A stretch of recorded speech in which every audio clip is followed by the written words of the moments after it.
Hello అండి. I'm doctor Kanaka Mahalakshmi, fertility specialist, మాతృత్వ fertility centre, Tirupati.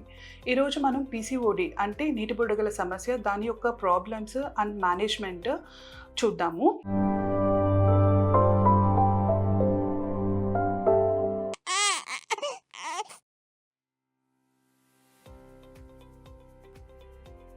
పీసీఓడిలో main issue ఏముంటుందంటే చాలా మందికి పీరియడ్స్ అనేటివి ఇర్రెగ్యులర్గా ఉంటాయండి. ఆ ఇర్రెగ్యులర్ పీరియడ్స్ దేనివల్ల అంటే వీళ్ళలో ఎగ్ రిలీజ్ అవ్వడం చాలా ఇబ్బంది ఉంటుంది. అంటే యానోవ్యులేషన్ ప్రాబ్లం ఉంటుంది.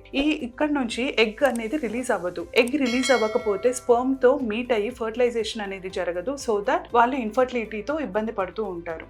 ఈ నెక్స్ట్ ప్రాబ్లం వచ్చేసి ఒబెసిటీ అండి.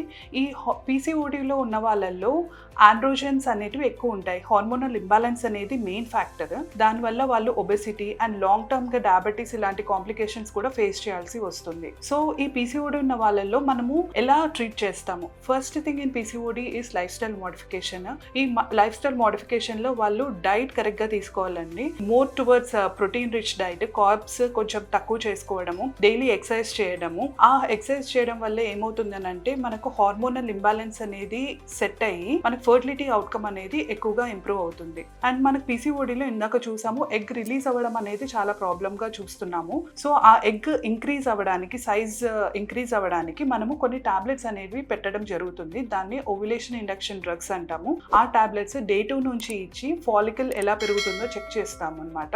ఆ ఫాలికల్ ఒకవేళ సైజ్ సరిగ్గా రావడం లేదు ఓన్లీ విత్ టాబ్లెట్స్ అంటే ఇంజెక్షన్స్ కూడా పెట్టడం జరుగుతుందండి. చాలా మంది పీసీఓడి అంటే లాప్రోస్కోపిక్ ఓవేరియన్ డ్రిల్లింగ్ ని ఆప్ చేస్తూ ఉంటారు. అది ఒక అపోహ మాత్రమే. ఈ లాప్రోస్కోపిక్ ఓవేరియన్ డ్రిల్లింగ్ అనేది ఫస్ట్ స్టెప్ కాదండి పీసీఓఎస్ ట్రీట్మెంట్ లో. ఎప్పుడైతే మనకి ఓవ్యులేషన్ ఇండక్షన్ డ్రగ్స్ కానీ ఇంజెక్షన్స్ కానీ పెట్టిన తర్వాత కూడా వాళ్ళకి రెస్పాన్స్ రావడం లేదు అన్నప్పుడు దాన్నే రెసిస్టెంట్ ఓవరీ అంటారు, రెసిస్టెంట్ పీసీఓఎస్ అంటారు. అలాంటి సిచ్యువేషన్ లో మాత్రమే మనము లాప్రోస్కోపిక్ డ్రిల్లింగ్ ఆప్ చేసుకోవాల్సి వస్తుంది. అది కూడా ఒక ట్రైన్డ్ సర్టిఫైడ్ గైనకాలజిస్ట్ దగ్గరనే చేసుకుంటేనే మనకు రిజల్ట్స్ అనేటివి బెటర్ గా వస్తాయి. ఈ పీసీఓడిలో మనం చెప్పుకున్నాము హార్మోనల్ ఇంబ్యాలెన్స్ వల్లనే ఏమవుతుంది అని అంటే ఎగ్ క్వాలిటీ అనేది కూడా దెబ్బతింటుంది. అలాంటి సిచ్యువేషన్స్ లో ఈ డ్రగ్స్ కి కానీ ఇంజెక్షన్స్ కి కూడా రెస్పాన్స్ ఉండదండి. అలాంటి టైంలో మనము ఐవీఎఫ్ కి వెళ్తే బెటర్ ఛాన్సెస్ ఉంటాయి. Thank you.